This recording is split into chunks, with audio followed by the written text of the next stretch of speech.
Hi hello friends, welcome back to Media Talks. நான் உங்கள் மௌனிகா.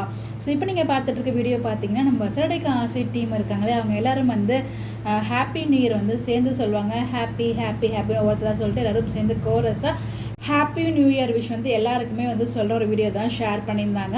அதை பார்க்குறதுக்கு ரொம்பவே ஃபன்னியாக இருந்துச்சு. அந்த வீடியோ உங்களுக்கு இங்கே நான் ஷேர் பண்ணியிருக்கேன். ஸோ வசரடைக்கு ஆசை சொல்லி இன்னும் எபிசோட் பொறுத்த வரைக்கும் ராகினியை வச்சு செஞ்சுட்ருக்காங்க. பட் அவங்களுக்கு இன்னும் வேணும் தான், ஆனாலும் அவங்க வந்து திருந்த மாட்டாங்க.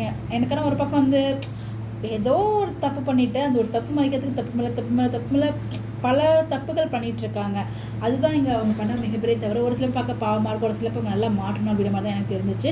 இந்த இதில் மனோஜ் அடி வாங்கியிருந்தா அந்த ஃபீல் இருந்திருக்காது. மனோஜை விட்டுட்டு இவங்களை மட்டும் அடிக்கும் போது தான் எனக்கு கொஞ்சம் இதெல்லாம் ஒரு ஓரம் வந்து எனக்கு காட்டின மாதிரி இருந்துச்சு. ஸோ எனிவேஸ் ஸ்டார்ட் அப்படியே கொண்டு போயிட்டுருக்காங்க. இதில் மனோஜையும் ரோஹிணியும் பேசுகிறதுக்கு விட மாட்டுறாங்க. அந்த லெவலுக்கு வந்து வச்சு செஞ்சுட்ருக்காங்க. இதுக்கே இந்த லெவல்னால் அப்போ மொத்த உண்மையும் தெரிஞ்சால் எப்படி வச்சு செய்வாங்களோ தெரியலையே விஜய். ஆனால் எப்படியும் பிளான் பண்ணி ரோஹிணி பேச வச்சுருவாங்க. அதான் ஆண்டிகிட்ட போயிட்டு பேசியிருக்காங்க இல்லையா, பார்வதி ஆண்டிகிட்ட, அவங்க அப்படி பேச வச்சுருவாங்க.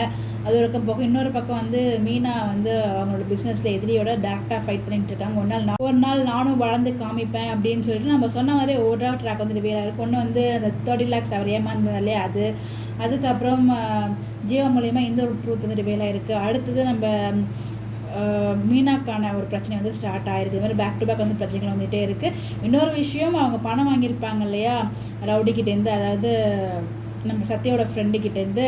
அந்த விஷயமே நம்ம முத்துக்கும் மீனாக்கும் தெரிஞ்சிச்சு. பட் இது ஆற போட்டிருக்காங்க. பட் இந்த இடத்துல நம்ம முத்து சும்மா இருக்க மாட்டார். அதை பற்றி ஆராய்ச்சி ஏதோ நோண்டி எடுப்பார். இதில் நிறைய விஷயங்கள் மாட்டோம் அவர்கிட்ட ஏன் போயிருப்பார் அப்படின்னு நோண்டும் போது. ஸோ பாப்பா உங்களுடைய கருத்துக்கள் மறக்காமல் கமெண்ட்டில் ஷேர் பண்ணுங்கள். இந்த மாதிரி தெரிஞ்சுக்க நம்மளோட சேனலை ஃபாலோ பண்ணிக்கோங்க. Bye bye.